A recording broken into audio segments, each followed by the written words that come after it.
shattered. Harry and Meghan on the verge of split up, worst fight ever breaks out.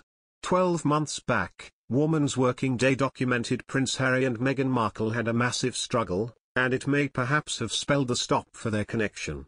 Apparently, Harry was furious to discover out Markle had fed info to the authors of Finding Freedom, an unauthorized biography of the Sussexes. And that wasn't all. Markle also recorded a video encouraging individuals to vote for Joe Biden, but the Journal spelled out that involving herself in an election is the best royal etiquette no-no. But worst of all, Markle pressured Harry into signing their multi-million-dollar deal with Netflix. According to the source, it was Meghan's idea. Harry went along with it because he figured as an actress, she knew best. The tipster added, "I imagine they've had blazing rows over it all since Netflix produces The Crown, a show that dramatized the failure of Prince Charles and the late Princess Diana's marriage." And finally, the magazine suggested Harry was blaming Markle for all the bad press they'd received since moving to the States. Even though the tale appeared not likely very last year when it was published, it now appears downright outlandish. Couples are permitted to combat from time to time, but it's painfully clear this row under no circumstances occurred. Initial of all, anyone close sufficient to the Sussexes to know the moment facts of their arguments must be deserving of their absolute rely-on. And we seriously doubt an individual like that is working to an Australian tabloid to dish their dust. Furthermore, we seriously doubt Harry took any issue with Markle's actions. Firstly, Markle spoke to friends who were given the grace to speak to the authors of Finding Freedom. While that may seem like an inconsequential difference, it's important to note that Markle didn't give the authors any direct information. That's a crucial distinction in journalism. As for Markle's political stance, she's an American citizen and former royal. She has every right to discuss American elections, and the royal family has no say in that whatsoever now.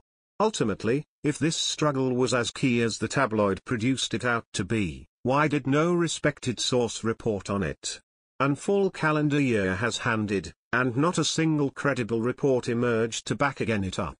In simple fact, Markle and Harry seem to be performing wonderful. In the time considering the fact that this report went to print, they welcomed their second little one to the environment.